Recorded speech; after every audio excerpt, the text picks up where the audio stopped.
Now that the patient has changed posture, we want to start at the top of the body and work our way down, deciding whether or not every part of the body has been examined appropriately. I actually divide the body into the head, the neck, the chest, the abdomen, the genitalia, the legs, and then the neurological and musculoskeletal examinations.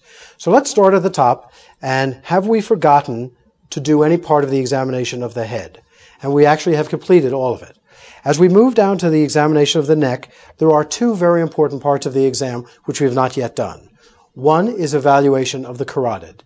And before one palpates the carotid, it is absolutely mandatory that you auscultate the carotid first to make sure that there are no carotid bruits present.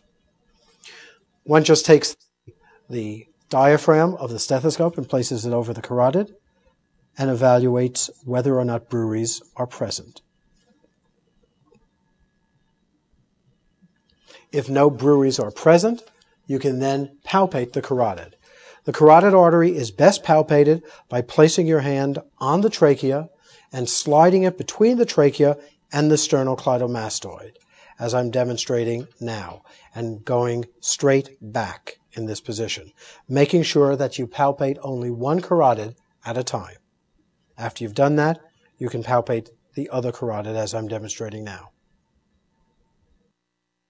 One then wants to evaluate neck veins, and an observation that should have been made when the patient was sitting up was whether or not the neck veins were distended to the angle of the jaw. Clearly, neck veins as a manometer are an indirect manometer of left ventricular end diastolic pressure and a direct manometer of right ventricular end diastolic pressure. So if the neck veins are very distended sitting up, one can be pretty much assured that one is dealing with a patient who has left ventricular end diastolic pressure elevation. One also wants to evaluate the waveforms, the A, C, and V waveforms of the jugular pulse. And one looks at the jugular pulse in a way which is very easy to enlarge and exaggerate the pulse motion, is to take a penlight and to place your hand on the sternum and to shine a light tangentially to the jugular pulse. And you are then looking for ACV waves. You'll remember that the A wave is related to atrial contraction. The X descent is the relaxation of the atria.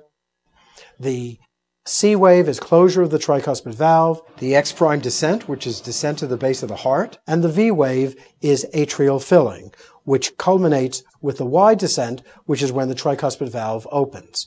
Any abnormality of the valves or compliance of the valves or of the ventricle will give you an abnormality of these particular waveforms. So they're really very important to evaluate, and they're done in this manner.